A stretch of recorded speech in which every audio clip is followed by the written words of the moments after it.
And glad to have you all up here in Carson City with us. There's a member in our in the Senate that likes to think that we're speaking in a bubble and no one outside the building is listening to us. I hope he made the drive over from Reno to come take a look at this because he's definitely wrong. So thank you all. Thank you. Lobbying techniques. Gosh, there's so many of them. Some of the best, obviously, are people like yourselves doing exactly what you're doing. I think it's one of the best techniques ever. And that is true. Absolutely. They asked me to stand. Some of it is doing exactly what you did, what you're doing now, and that is coming in full force to make your voices heard in the legislative building. As I said a moment ago, people tend to think that we speak in a bubble and that we are the only ones speaking up for certain issues, but certainly having folks like yourselves come up, make an appointment with legislators, getting to as many of them as you can while you're up here, and letting them know the issues that are important to you, I think is some of the best techniques ever known, and they seem to go a long way. This email blast stuff doesn't seem to work sometimes. I think people think that it does, but after reading 2 or 3 that are formed, legislators seem to block them out. But the presence is absolutely the best technique ever. So. Thank you.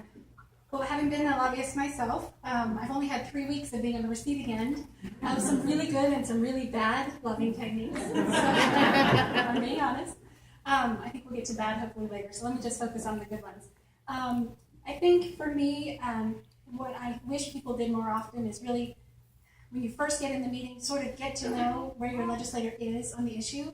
I've had so many people walk in and just start talking, and I already love the bill they're talking about, or I already have questions about the bill they're talking about. And to sort of establish, and it could be something like, I'm here today to talk about this issue or this bill. Not sure if you've heard about it, not sure how much you know about it, are you familiar with it? And sort of get a sense of that, because I know for me, sometimes it's hard for me to get a word in edgewise when people just start talking at me, like I'm a wall, and I really want to be able to say to them, oh, you had me at, what is it, the CARE Act, you had me, I'm there. I've been working on that stuff for 10 years. Let's talk about some strategy about who else are you talking to, and give me some talking points and ammunition for when I'm talking to my colleagues who might be on the fence. I think the second most important thing is real stories, real life experience stories. I get tons of statistics from my staff. I know I used to be one of those staff who made the statistics. I get tons of talking points from folks. What I don't have is the real life stories that I then need to be able to talk to people. So I'll give you an example. When we had that education opportunity scholarship last week, the night before I was talking to a principal in my district, and that conversation with him gave me so many real world examples of his conversations with his teachers, and that gave me the ammunition I needed and the confidence I needed to say when we had that hearing, this bill is wrong in the following ways, right? But if I hadn't had that conversation with him, I wouldn't have seen firsthand on the ground really how it's affecting folks. So I think that's the advantage you all have, is bringing those real world stories. How does it affect you? How does it affect your kids, your family, your friends? That's really helpful to me as a legislator.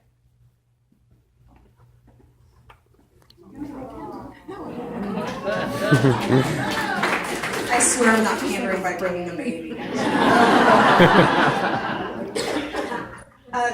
I'm Teresa Benitez-Thompson, and thank you so much for asking me to be here. I have to say that I sat in the audience as a participant of Grassroots Lobby Days on at least 2 different times in the late 90s. And then I think one time helped sponsor through Nevada Empowered Women's Project and was a staff person running around trying to make sure everyone had enough water, cookies, and that they were in the right spot for the right workshop at the right time. So the fact that you're here today, the fact that you are giving up your Sunday, you're going to be in the building for the next couple days means the world to me, because hopefully it might inspire some of you to fill our shoes when we are getting ready to turn out and carry on this really good work in advocacy, the advocacy skills that you're learning today.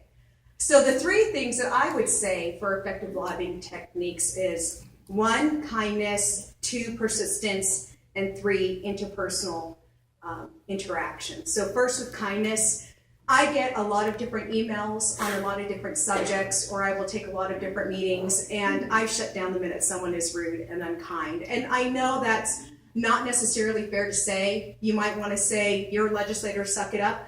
But no one gets elected to be yelled and screamed at. And that's not what the legislative process is about. It's about diplomacy. It's about conversation. It's about dialogue. And the minute we break down and start treating each other unkindly or rudely, that's when all of that goes out the window. And so to keep in the spirit of the legislative process, I really appreciate any type of correspondence that is kind and coming from a genuine place. Yelling, screaming, name calling doesn't work. The emails where I open it up and the first line is, "You think you know everything, legislator," generic legislator in Carson City, because you're all the same. It's really hard to appreciate a reasonable argument coming from that spot. So kindness is the first thing. Second is persistence.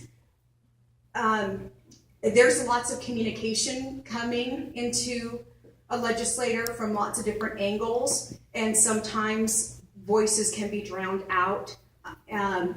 Don't talk with your legislator just once about an issue. Keep the conversations going. For me, when I hear about an issue and something that a group is working on during interim, and then I hear about what they're working on again just before session, and then they come to me when the bill has been introduced, and then they come to me before the hearing happens. And so for an issue that's really important to you, make sure you're in front of that legislator, I would say, at least 4 times over the course of a year, if you can, to make sure that when the bill is being heard, I go, "Oh, I know this. They've been working on this for a while. I remember that I had them come talk to me on a couple different times now. I've had a chance to ask questions. I've had a chance to think about all of this." And so that's persistence. And the third one, what was my third one? Kindness, persistence, and interpersonal interactions. Thank you. The one-on-one. I get a lot of emails, but in my day job, I'm a social worker and I'm out in the field. I'm never behind a desk with a computer. So when I read emails, it's very late at night and usually every other day. In the legislature, I'm typically paying attention to committees, so I just don't check emails while committees are happening. That means I have very little time to actually read emails during the day. For me, those face-to-face visits mean everything. I appreciate the phone calls, I appreciate the emails, but that interpersonal interaction, hearing your stories, meeting with you face-to-face is always what gets etched in my memory and is always what makes the biggest impression. Thank you. As lobbyists and as grassroots lobbyists, one of the biggest challenges for all of us is really just what you were describing, Assemblywoman Benitez-Thompson, and that is the demands on your time are so great. You've got to read the bills, you've got to follow the issues, you introduce your own legislation, you've researched that, you're in committee hearings in the morning, you go to the floor, you have caucus meetings. How does an average constituent get on your calendar? I know all of us would like to meet with you all every day. And we don't want to wear out our welcome, and we want to be respectful of your time. So how do we manage best to, one of my personal, what I try to do is, unless I really need to see you, I don't want to take up your time. I don't want to come in and just chit chat, because I know you're under those kinds of pressures. But when there is a vote coming up on something that's critical, how do we manage that and navigate through all of the other things that you have on your plate? Senator first? That task actually is a little bit easier now that we're in the minority than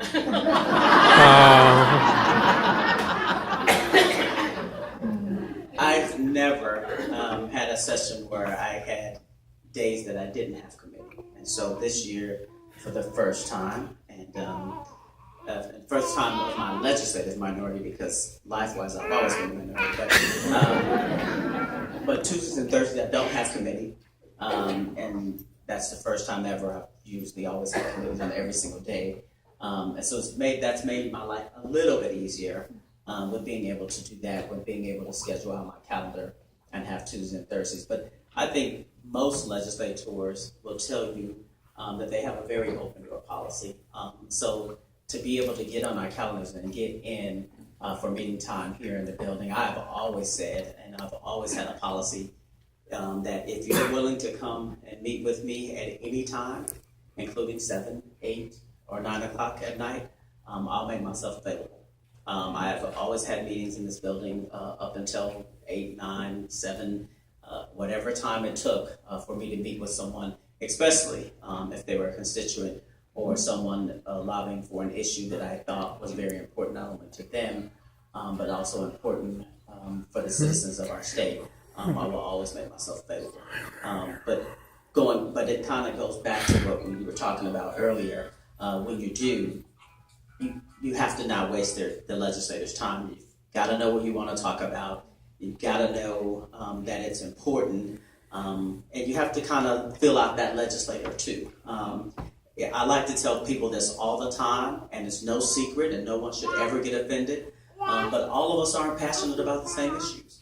And I think that's what makes us unique, and that's what makes us all individuals. We as legislators are all individuals as well, and we all have different passions, and we all have different things that we're very, very passionate about.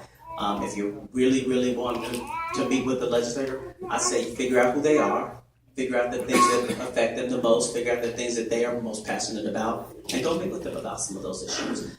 Because everyone in here, I'm sure, you can look at my bio, or Assemblywoman Benitez-Thompson, or Assemblywoman Joyner's bio, and you probably can find something that makes you familiar with them. And you start there. And I think from there, the conversation goes a little bit better. Benitez-Thompson said something, and I say this about emails all the time, and I'll say it again, it's always tone. Woody and I laugh. I'm sorry, some of you don't know my husband over here, but he's there over here. But the very first email I got from a constituent coming up here was, every time you political bastards get together in Carson City, my taxes go up. So my friends always say, well, what did you say? I didn't say anything. And folks that know me very well know that that's a very hard thing for me. I pressed delete and I kept going. But those are, when you get that kind of dumb, you're not going to get a response. I mean, I can name one of our senators that will respond, but I won't. So, but I think that's kind of it. So I'll digress and let the other